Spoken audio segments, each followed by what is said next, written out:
Notre-Dame a aujourd'hui repris ses droits. On a également procédé à la lecture d'un mot adressé par le pape François à la foule. Le pape François qui a rendu hommage aux artisans, aux pompiers, aux services publics, à cet élan de générosité qui a permis la reconstruction de Notre-Dame de Paris. Vous avez entendu comme nous Emmanuel Macron, le président de la République, s'adresser aux personnes présentes, exprimer toute sa gratitude et la gratitude aussi de la nation française. Avant d'assister à cette cérémonie, on avait entrepris la discussion avec l'historienne Evelyne Ferron et le professeur en histoire de l'architecture Luc Noppen, qu'on va les retrouver pour quelques minutes, histoire de boucler la boucle. Madame Ferron, écoutez, on a assisté donc à la remise du temple à l'Église. On a beaucoup parlé de la restauration de ce bâtiment, de ce qu'il représente pour la France, de ce qu'il représente pour Paris. Il n'en demeure pas moins qu'il s'agit d'une cathédrale. C'est un lieu important dans la vie des gens, dans la vie d'une société, mais c'est aussi un joyau pour le catholicisme. Joyau pour le catholicisme, mais joyau du patrimoine mondial aussi. Donc, Notre-Dame de Paris fait quand même partie de la liste de l'UNESCO depuis 1991. Je crois que dans les deux discours qu'on a entendus au début, j'ai été très attentive. M. Macron a pris la peine de vraiment énumérer les grands événements aussi de l'histoire de France que Notre-Dame de Paris a vu. Et l'archevêque a insisté sur le fait que c'est la renommée du bâtiment qui explique qu'on en ait pris soin. Donc, pour moi, ça, c'était les morceaux, je dirais, peut-être plus importants.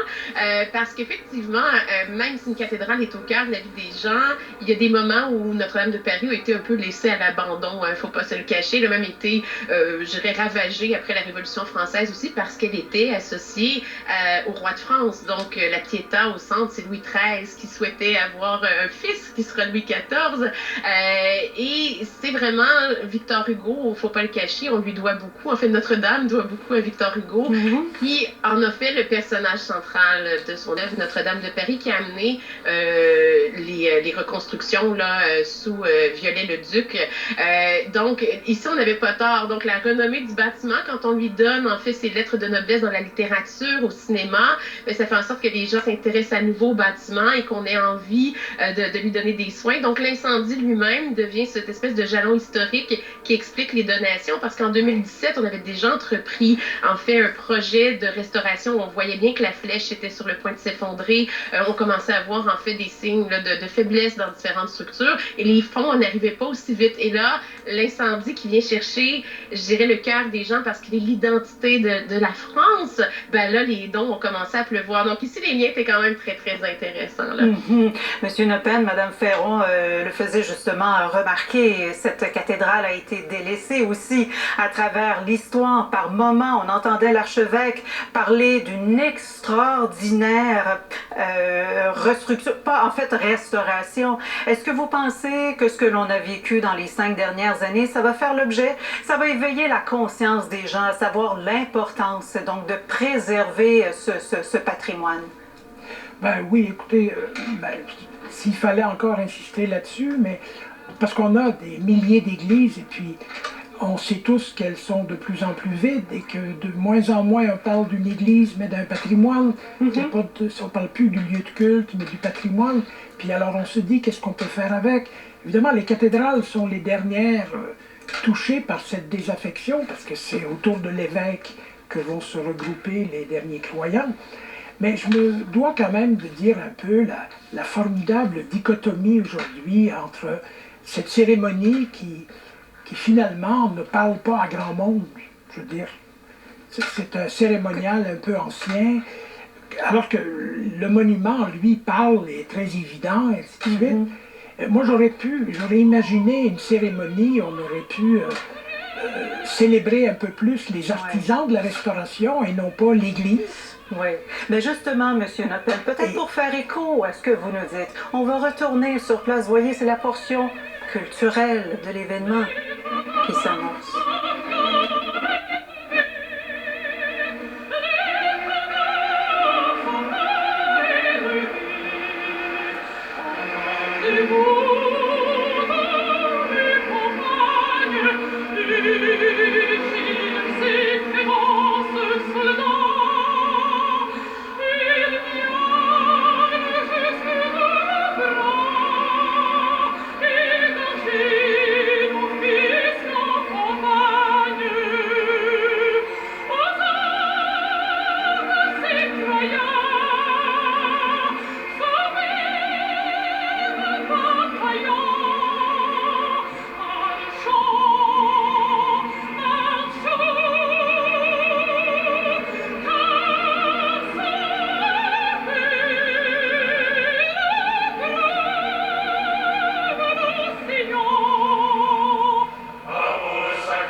Eh bien voilà, la Marseillaise, on nous la réservait pour la toute fin de cette cérémonie. Je le soulignais tout à l'heure, on découvre en même temps que vous, téléspectateurs, donc ces célébrations officielles pour la réouverture de Notre-Dame de Paris. S'en suivra donc dans les prochaines minutes et ce sera rediffusé sur d'autres réseaux également, la portion culturelle où là, il y aura des artistes qui vont se joindre. Donc, on a assisté beaucoup plus à la portion liturgique de cette cérémonie, de ces événements.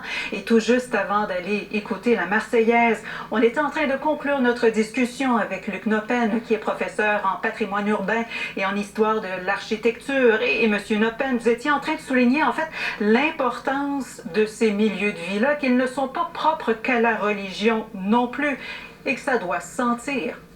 Oui, en fait, je dis, on aurait pu entendre la Marseillaise dans Notre-Dame, mais malheureusement, c'est impossible.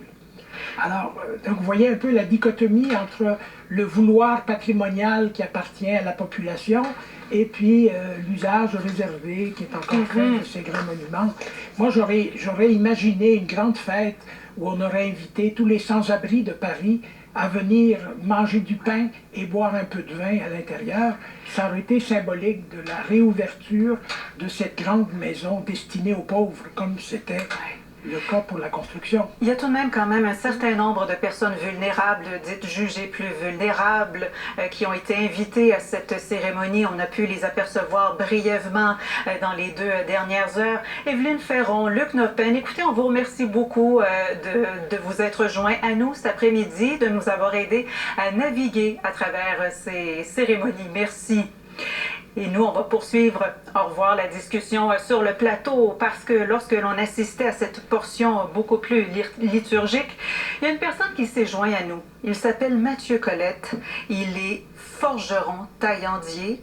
Vous avez participé, Monsieur Colette, à votre façon à la restauration de Notre-Dame de Paris parce que vous avez fourni des outils qui ont été fort précieux pour des charpentiers.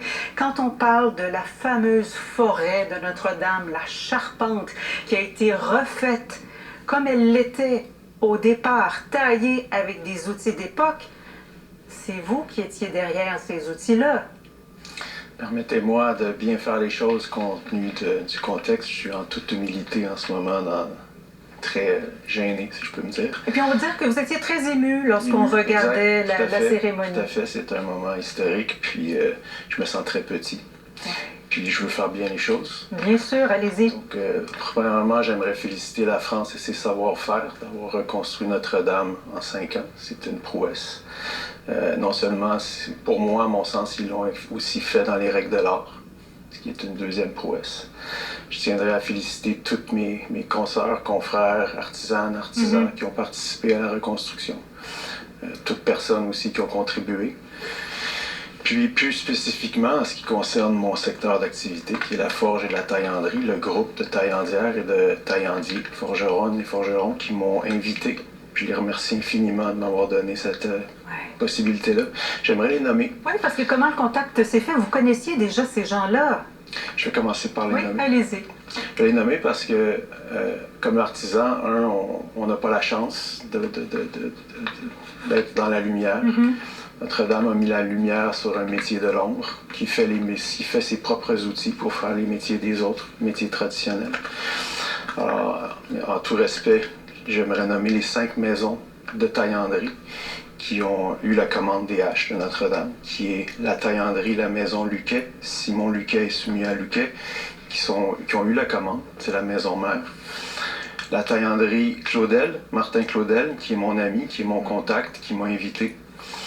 La taillanderie Sauvage, qui est Dimitri Sauvage, qui est un ami que j'ai rencontré à Guédelon, sur le chantier de Guédelon. La taillanderie Atelier LET, Jérémy Corriveau. Taillanderie Atelier Les Frappantes, Céline Buisset. Et également la contribution d'autres expériences forgeronnes qui ont été requises à venir participer, dont Nicolas Herbe, un autre Canadien de Toronto, Alice de Kerchove de Denterchem, je m'excuse Alice, de l'atelier Rossignol, et Maxime Poyen. Et ce ne sont Félicitations. que quelques noms, ce ne sont que quelques noms qui ont participé à cet immense chantier. 2000 artisans, compagnons. Je vous regardais durant la cérémonie, vous vous êtes joints à nous durant la dernière demi-heure. Vous étiez, oui, émus et vous disiez, on se sent bien petit dans cet immense chantier qu'a été Notre-Dame. Oui, effectivement. Pourquoi? Vous avez participé à quelque chose d'immense. Mais on parle de la Vous en Dame êtes de très France. fiers. C'est quand elle a brûlé, moi personnellement, j'avais imaginé que ça aurait été possible de la reconstruire Ah non? à l'identique. Puis je pense que je réalise pas encore. C'est la première fois ce soir que je la vois. Voilà, je suis extrêmement Vous ému. aviez reçu une invitation pour la J'ai semaine reçu dernière. Pour vendredi le 29, j'aurais bien aimé pouvoir aller là-bas. Et pour le bénéfice des gens, à cette date, ce qu'on a fait, c'est qu'on a invité vraiment les artisans, compagnons, les gens qui ont participé à la restauration, à entrer pour la première fois dans une Notre-Dame de Paris, toute immaculée. Parlez-nous un petit peu plus longuement du travail que vous avez fait. D'abord, comment s'est fait le contact? Ces gens-là, lorsque ce chantier s'est amorcé, ils avaient un grand besoin d'outils et vous aviez le savoir-faire. En fait, le groupe de taillandières et de forgerons m'ont appelé vers le mois d'août. Ils cherchaient d'autres forgerons, détenteurs de savoir, parce que faire 60 haches en 4 mois, c'est une prouesse également. Donc, dans la prouesse de reconstruire Notre-Dame en 5 ans, il y a toutes sortes de prouesses d'artisans et d'artisanes qui ont dû respecter des délais similaires dans le contexte. Donc, en 2022, les haches étaient en train d'être conçues, fabriquées, forgées à la Maison Luquet par les personnes que j'ai nommées.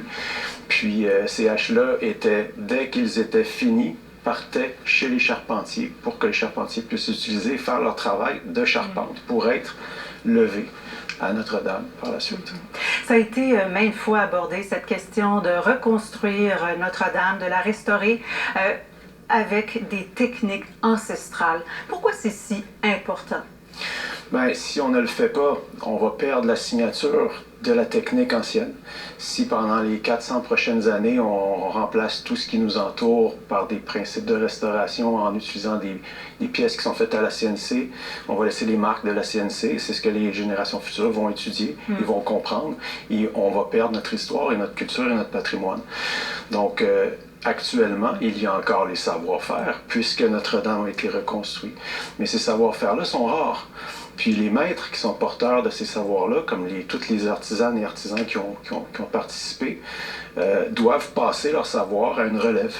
Et cette relève-là, si elle n'est pas intéressée ou même connaissante de cette possibilité-là comme carrière, et qu'elle ne peut pas en vivre, comment allons-nous préserver ce savoir-là? Pour préserver ce savoir-là, il faut des chantiers comme Notre-Dame. Puis actuellement, partout sur la planète, il y a des monuments qu'il faut entretenir, il y a des bâtiments qu'il faut entretenir. Et on a investi massivement dans la technologie, c'est bien, mais il faut aussi investir dans notre histoire, notre patrimoine.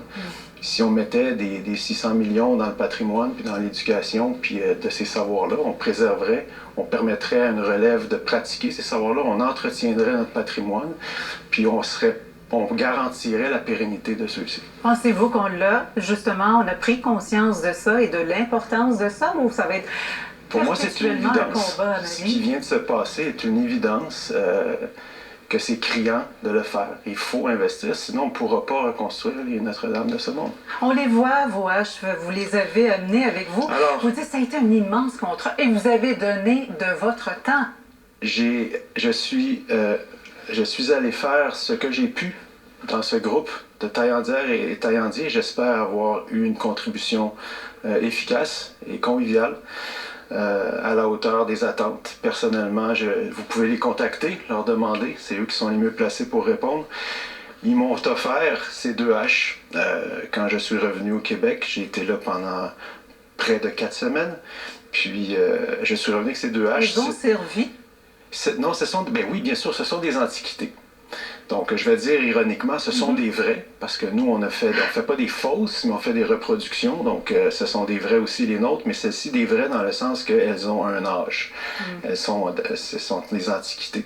Ce sont les modèles d'études. Donc, par l'étude de l'artefact, on redécouvre les techniques anciennes. Puis c'est comme ça que partout sur nos monuments, l'architecture est un livre ouvert pour ceux et celles qui peuvent le lire, les marques de l'outil sur la pierre, sur la charpente. C'est comme ça que par étude, on détermine les outils, les techniques et les matériaux de l'époque. Monsieur Colette, on est très heureux que vous ayez pris le temps de venir nous voir et vous allez voir notre prochain invité. Il va peut-être un peu faire écho à vos propos et c'est Pascal Jacob qui est président d'honneur du regroupement Restaurons Notre-Dame. On le retrouve d'ailleurs à Paris. Monsieur Jacob, bonsoir. Bonsoir. Écoutez, votre association représentait en quelque sorte tous les grands corps de métier qui ont travaillé avec le bois, qui ont participé à la restauration de Notre-Dame. J'ai tout simplement envie de vous dire, après avoir assisté à ces cérémonies que l'on a vues, comment vous vous sentez?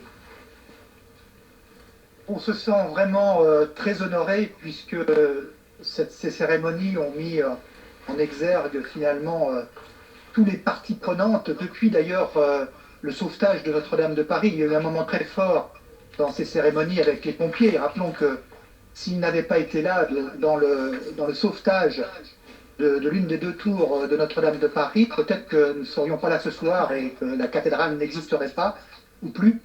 Et c'est aussi un grand moment de fraternité, de communauté de tous les acteurs, évidemment les compagnons, mais tous ceux qui ont travaillé autour de la cathédrale dans ce grand chantier. Ils sont très nombreux, 250 entreprises, des compagnons donc, mais aussi des prestataires, des architectes, et cet ensemble de communautés est très heureuse ce soir de voir la cathédrale dans l'état lumineux et resplendissant.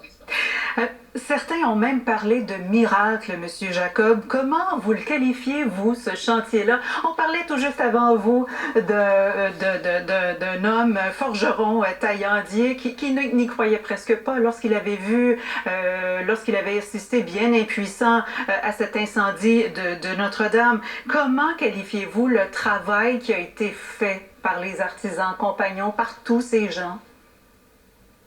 Un travail exceptionnel. C'est d'abord, au départ, une idée de reconstruire en 5 ans cette cathédrale. C'était pas du tout évident. Le président de la République s'était engagé le soir même de l'incendie à reconstruire, à rebâtir la cathédrale en 5 ans. La problématique qu'on avait au départ, c'est l'absence de données précises sur l'état de la cathédrale, directement après son incendie.